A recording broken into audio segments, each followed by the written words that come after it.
Hello friends, and welcome back to my channel. My name is Keely, and today we are on my island Rubble for a speed build video. This is actually my first speed build video on my channel, so I'm pretty excited about it. But make sure to give the video a like and comment if you enjoy these types of videos and want to see more of this island come together. But let's jump right into the video.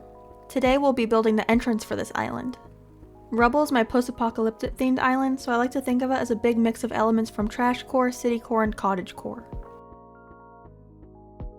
My inspiration for this island came from a few pictures I found on Pinterest, and I'll show those to you on the screen right now. I love using Pinterest to find inspiration for Animal Crossing builds. I especially like to use real-life pictures or different forms of art to spark creativity. I find when I look at pictures of other Animal Crossing builds, I start to mimic their builds a little bit too much, and I want my builds to be unique and come from my own brain. But I think that's just a personal preference and how my brain works. As for the color scheme, I'm going for a majority of dull browns and grays, with hints of yellows and greens. The browns and grays give off an old abandoned vibe, while the green and yellow I like to think give off a little toxic and unsafe feeling. I was inspired to build in this color scheme for two main reasons. One might seem a little odd, but it's the movie WALL-E. In the movie, when WALL-E's stuck on Earth, the whole planet has this washed out brown color, which I thought was super unique because I feel like in most dystopian imagery you see lots of greens due to the overgrown grass and vines. But I was definitely feeling the dullness of the grays and browns in the movie WALL-E. And for the second reason, I fell in love with a build made by Nina Tries. For her December advent calendar, she made a polluted landfill entrance speed build, and it had tons of grays, browns, and yellows. I'll have that video linked in the description box below, as well as the link to her Twitch channel. And if you haven't already checked out Nina, I have no idea what you're doing because she's one of the best Animal Crossing builders I've ever seen. All of her builds are literally amazing. So definitely check her out if you haven't. But getting back into the build. So far, I've placed down some custom codes and a few trees, shrubs, and flowers just to carve out the entrance. I decided to use a light gray road code as my main path on this island. I know there's a bunch of darker gray type road codes out there, but I really liked how this light gray code went with the washed out feeling of the grass and trees. In our entrance, to set the vibe of our island, I'm building a rundown abandoned gas station. And later on, we'll be adding a few other buildings to this area. But right now, I'm setting up the little area where you would pump your gas. I'm using two of the retro gas pumps in the rusted variant for this area. And these are probably some of my favorite items in the whole game. Basically anything that comes in a rusted variant is just amazing to me. Now we are working on making the actual building that will be our gas station. To make this building, I'm using storefronts, simple panels, and a little bit of fencing. I'm building a little 3x3 square of terraforming behind the storefronts to be the roof of the building.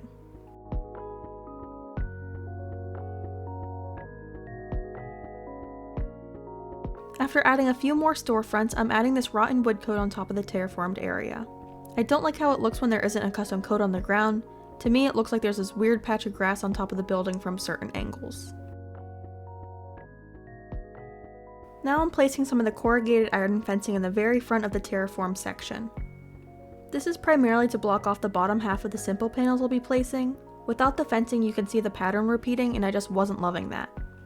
And then to finish this building, I placed a single storefront behind the simple panels. After building this all up, I did decide I wanted to shift this whole building over by one tile. So I made those adjustments, but just like magic, you won't see all of that work. Now I'm decorating around the gas station with some of the trashy items. I really love all the items I get to use on this island. I think they layer very nicely, and I've never actually been able to use them on an island before. Also, throughout the video, you might see me run back and forth from the building to the entrance, and that's just because I like to pick one or two main points and decorate from that point of view. It's kind of like decorating everything that you would see in a picture of the area. It just helps me organize my build and make sure that everything is balanced.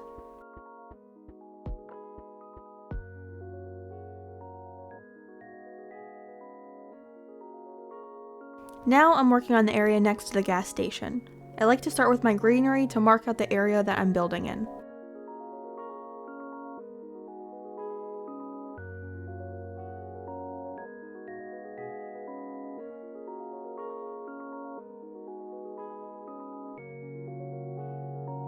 You might have noticed when we were building our gas station, I used a 3x3 block of terraforming, but only used one storefront on the side. So that means we have one block of terraforming that isn't covered. To block this area off so you can't see the last block of terraforming, I'm adding some larger fence items. I'm also adding a black mini car to the side of the building. I wanted this car to look like it's the car of the person working at the gas station, and maybe this person had to leave in a hurry and didn't take their car with them. To make it look like the car's been sitting for a while, I added a patch of dirt under the car. Kind of like the sun hasn't reached this spot, so all the grass died. Now I'm just detailing up the area with some larger trees, custom codes, glowing moss, and shrubs.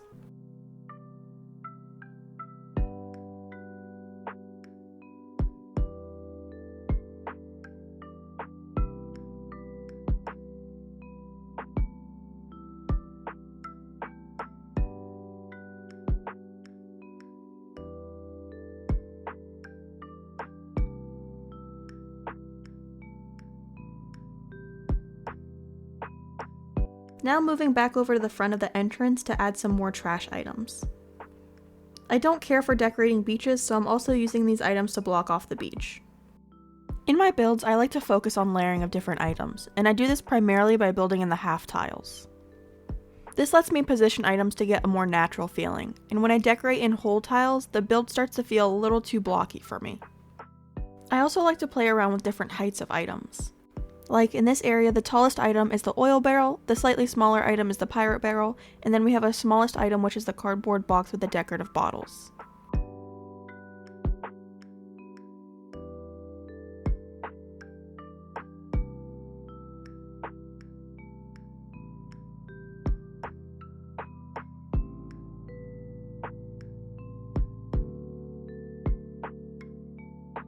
Now I'm moving on to the area slightly behind the gas station, and I'm actually going to be placing a villager's house here.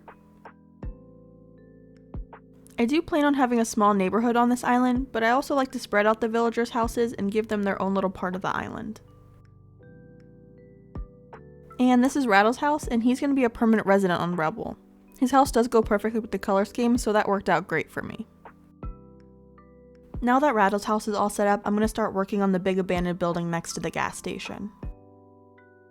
This building will be made of mostly retro transportation stops and a few simple panels. I also wanted Rattle's house to be a little tucked back, so I'm only giving this little walkway to get to the house. I decided I wanted this building to be a bigger 2-story build, so I laid down some concrete custom codes on the first story, and then I'm building up a second tier cliff for the second story.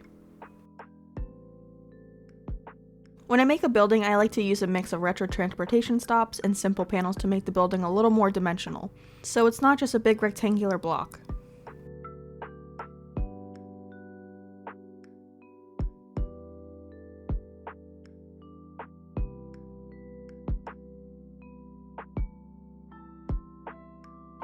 Now I'm just decorating the roofs of the building. I'm using the corrugated iron fencing to block off the inside of the retro transportation stop, which is a tip I learned from Nina Tries. I'm also adding a clothes drying rack to the top tier.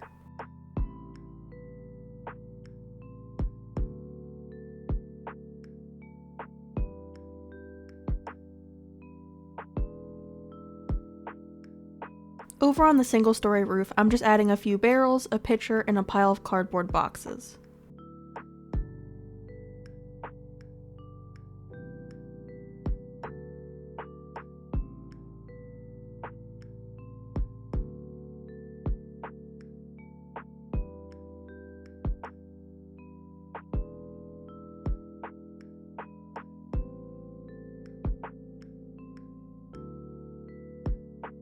I wanted to add a little bit of height to the left side of the building, so I threw a construction scaffolding in the back.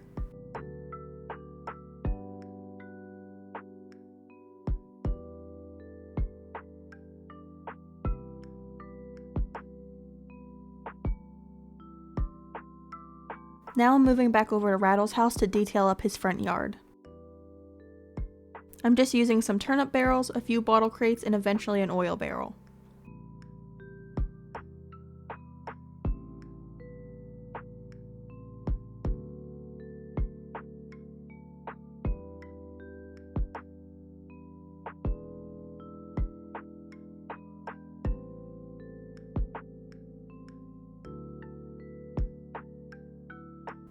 I also wanted to close in the left side of his yard, so I'm adding a few trees of different heights.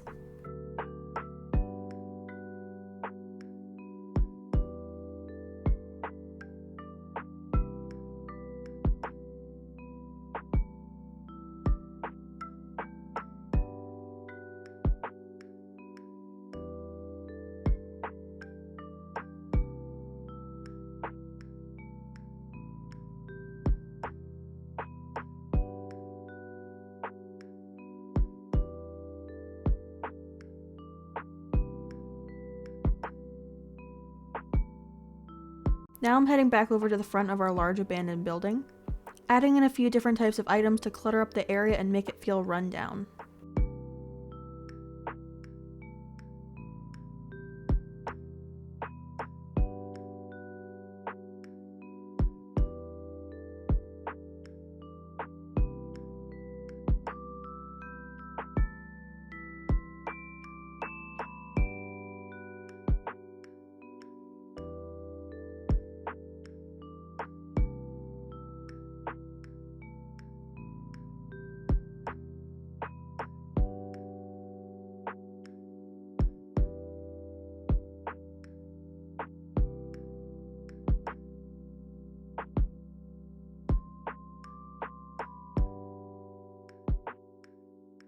Moving up to the front of the entrance.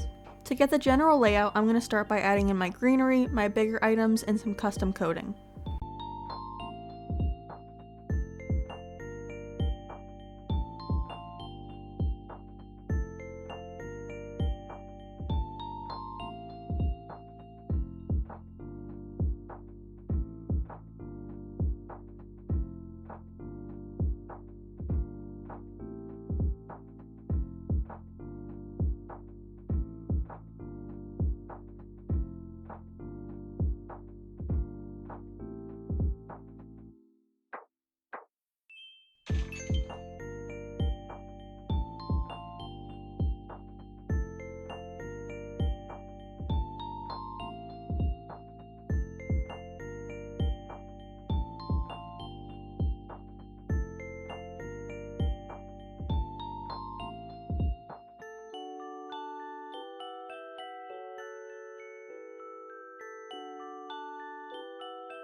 To end off this area, I'm adding in some cardboard items and then framing that in with some flowers and shrubs.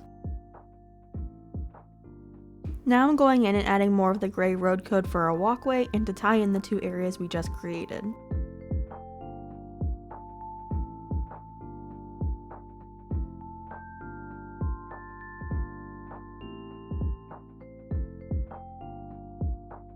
The right side of our building is looking a little empty, so I'm adding in a few items to fill this area. I'm using the karaoke stand, which I think is a very underappreciated item in this game, and I'm layering that with a pile of Zen cushions and a few trash items.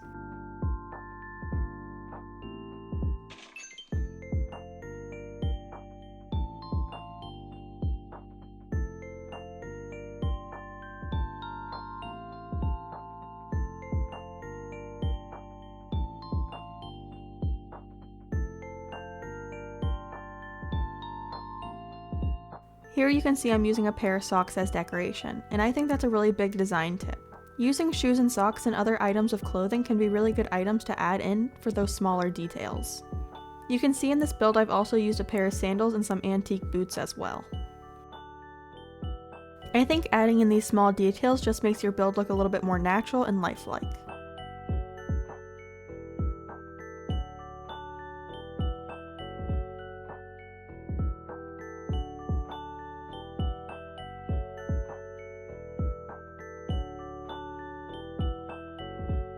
The build is basically done at this point, and I'm just running around making a few adjustments like swapping out some bushes and adding in a few more trees to densen up the area.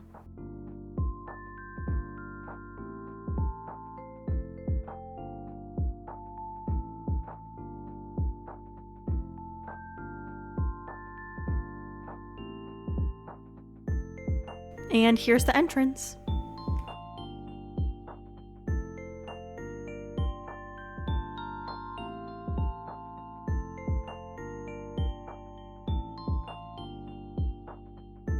But that's the end of the video. Thanks so much for watching. Before you leave, make sure to give the video a like, comment, and to subscribe to the channel.